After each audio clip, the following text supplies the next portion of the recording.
नमस्कार, आप देख रहे हैं प्राइम टीवी। मैं हूं आपके साथ आरती तिवारी। वक्त हो चुका है प्राइम उत्तर प्रदेश का, जहां संभल में हुई हिंसा में मरने वाली की संख्या 4 हो गई है। हिंसा के दूसरे दिन हालात काबू में दिखाई दे रहे हैं, लेकिन जिले में कर्फ्यू जैसे हालात हैं। लोग भी अपने घरों में कैद हैं। हिंसा के इस मामले में अब सियासत भी तेज हो गई है।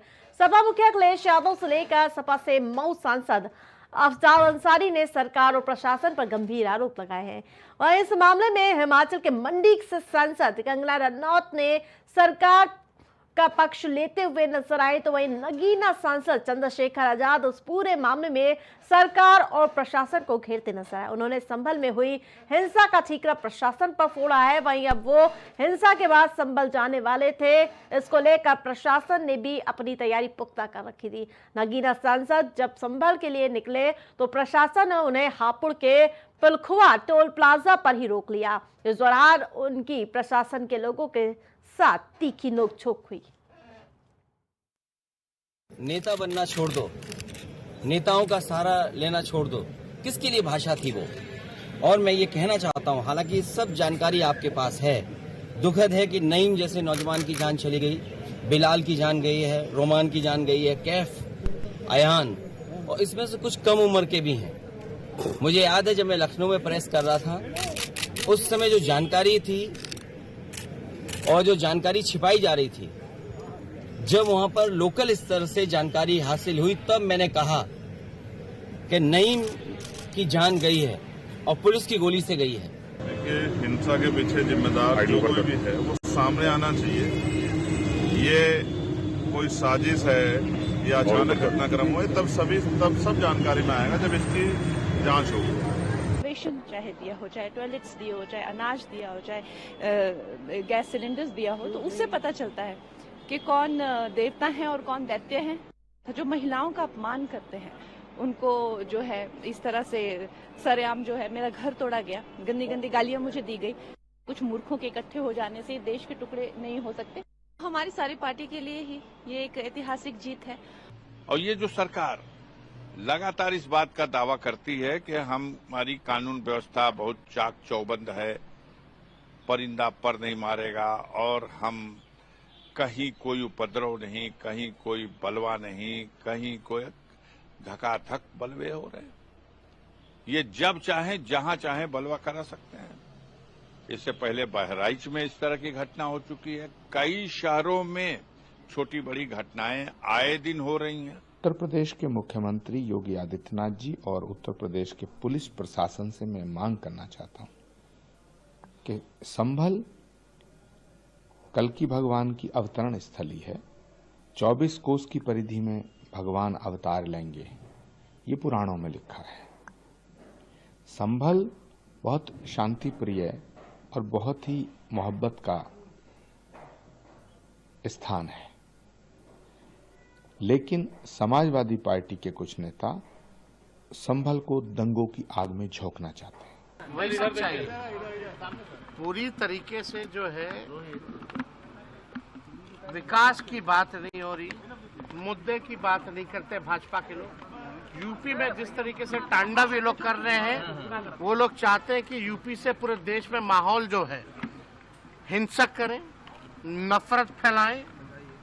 और आज ताज्जुब की बात है कि सरकार जिस तरीके से पुलिस का दुरुपयोग कर रही है, मतलब पुलिस के लोगों को गुंडा मवाली जो है उसमें तब्दील कर दिया गया है।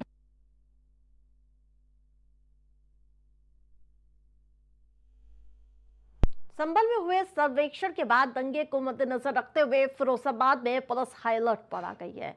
पुलिस ड्रोन के माध्यम से क्षेत्र की निगरानी कर रही है। खासतौर पर छतों पर ईंटों और पत्थरों की, यानी कि जो पत्थरबाजी है, उसकी निगरानी की जा रही है।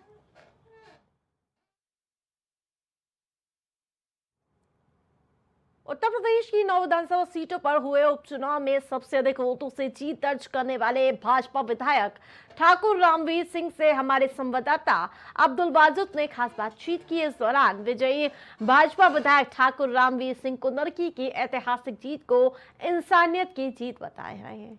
उन्होंने कहा कि पिछले 30 साल में जो विकास कार्य नहीं हुए उन्हें 30 महीने में करके दिखाएंगे और सरकार की सबका साथ सबका विकास सबका विश्वास की जो नीति है उसके तहत कुंदरकी में विकास होगा।